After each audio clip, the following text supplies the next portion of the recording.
So thank you very much, and we'll move on to Student Board Member Report, Mr. Isaac Gardon. Thank you, President Rodriguez. Perhaps the universe blessed us with an extra day this February because of all the work that needed to get done.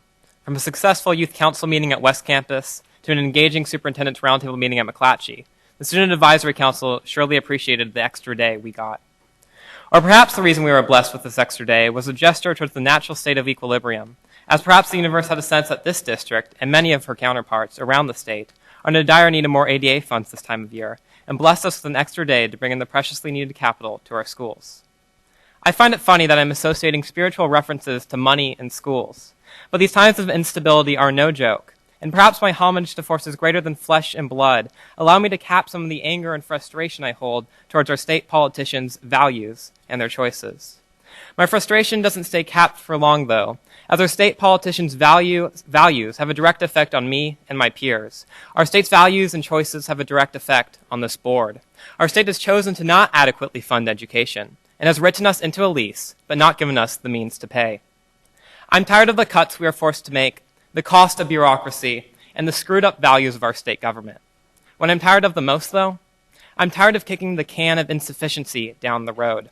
I'm tired of our legislatures making poor value choices that force this board to give up our own values and our own choices. I'm tired of giving up my values to terminate hardworking employees, to lay off bus drivers, to pink slip entire departments. I'm tired of cutting art classes, band, drama, and sports. I'm tired that the 80 members in the state assembly and the 40 in our state senate, I'm tired of them making bad choices and locking this district into making even worse choices. I'm tired of this. We all are, yet we've yet to find the brew of coffee to adequately wake us up. I've written my legislatures. Heck, I've spoken to both of them. Roger Dickinson and Darrell Steinberg, bless their hearts, just point their fingers and blame the Republican Party, though. And while I agree to them to some extent, blaming the grand old party isn't a solution. Blaming the GOP is not a solution. It's an excuse to not do anything. It's an excuse to stick with the status quo and continue to fund education inadequately. Perhaps our politicians could exercise their integrity a little more, not worry about getting reelected, and do what is right for the state and what is right for the children of the state. Perhaps our city council and mayor even could look into privatizing parking, adding sales taxes, and spending the roughly $550,000 they spent on consultants to determine how to fund an arena, on consultants to determine how to supplement education in Sacramento. Imagine that. Spending of hundreds of millions of dollars so grown men can act like children and throw a ball, while children drop out of school and are forced to become adults during their childhood. How is this right? What is happening to our priorities? What is happening to our values in this state and in this city?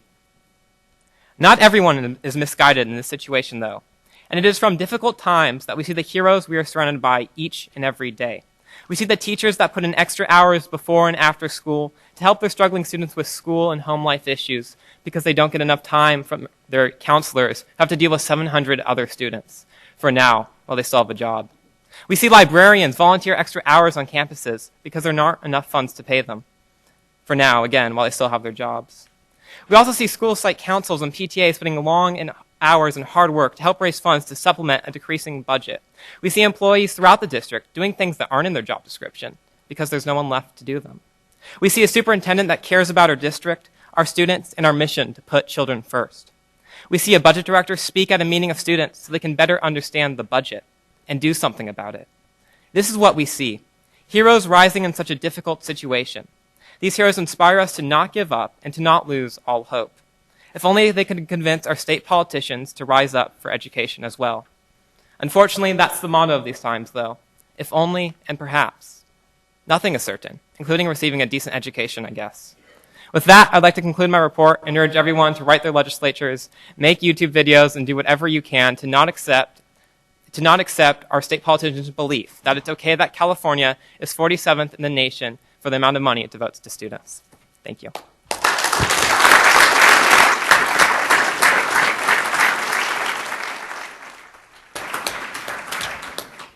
Board Member Kennedy. Hey, thank you, Madam President. If I may, I'd like to ask Member Gardon, are you a product of the Sacramento City Unified School District?